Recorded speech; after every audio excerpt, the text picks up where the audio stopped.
ఈరోజు 29వ ఎన్టీ రామారావు గారి వర్ధంతికి రావడం, నివాళులర్పించడం చాలా సంతోషం.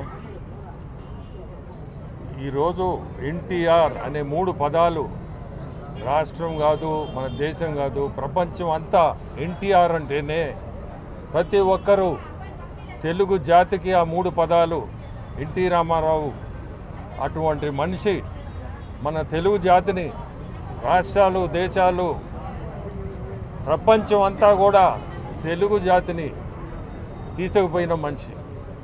ఈరోజు తెలుగు గంగ అనే ఇరిగేషన్ ప్రాజెక్టు ఎన్టీ రామారావు గారు మొదలుపెట్టిందే ఈరోజు పూర్తి చేశారు. మీ అందరికీ తెలుసు కూడా ఎన్ని లక్షల ఎకరాలు ఈరోజు ఆయకట్టు కింద నీళ్లు ఇవ్వగలుగుతుంది ఈరోజు గవర్నమెంట్. అట్నే 2 కేజీల బియ్యం. ఇటువంటి పథకాలన్నీ ఆ రోజు అతను మొదలుపెట్టిన పథకాలే. ఈరోజు చంద్రబాబు నాయుడు గారు మన ముఖ్యమంత్రులు ఆయన చేసిపోయినవన్నీ కూడా దానికంటే కూడా ఎక్కువ చేయాలా. ఆయన ఎన్టీ రామారావు పెట్టిన పార్టీ 9 నెలల్లో ఈ పార్టీని స్థాపించి తీసుకొచ్చిన గొప్ప వ్యక్తి ఎన్టీ రామారావు గారు. అటువంటి పార్టీని ఈరోజు మన చంద్రబాబు నాయుడు గారు ముందుకు తీసుకుపోతున్నాడు.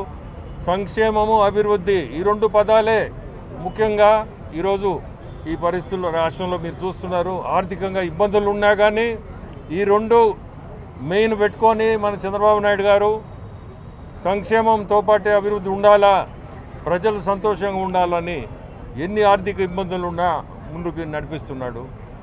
ఇంకోటి కూడా చెప్పాలా, మనవడు ఎన్టీ రామారావు గారి మనవడు వాళ్ళ తాత ఎంత చేశాడో మనవడు కూడా దానికి మించి ప్రజలకి సేవ చేయాలని అతను కూడా ఈరోజు ముందుకు నడిపిస్తున్నాడు పార్టీని, లోకేష్ గారు.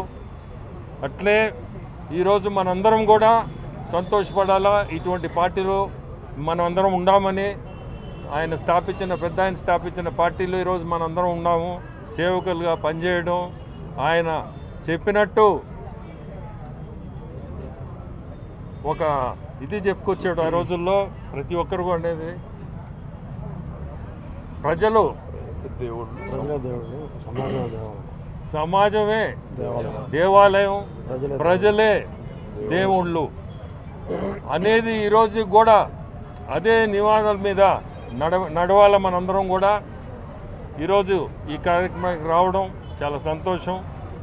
ఈరోజు మన జిల్లా అధ్యక్షుడు అజీజ్ గారు, నూడా చైర్మన్ మన శ్రీనివాసరెడ్డి గారు, ఎక్స్ మేయరు మన అనురాధ గారు అందరూ ఈరోజు ఉండడం మనతోటే చాలా సంతోషం.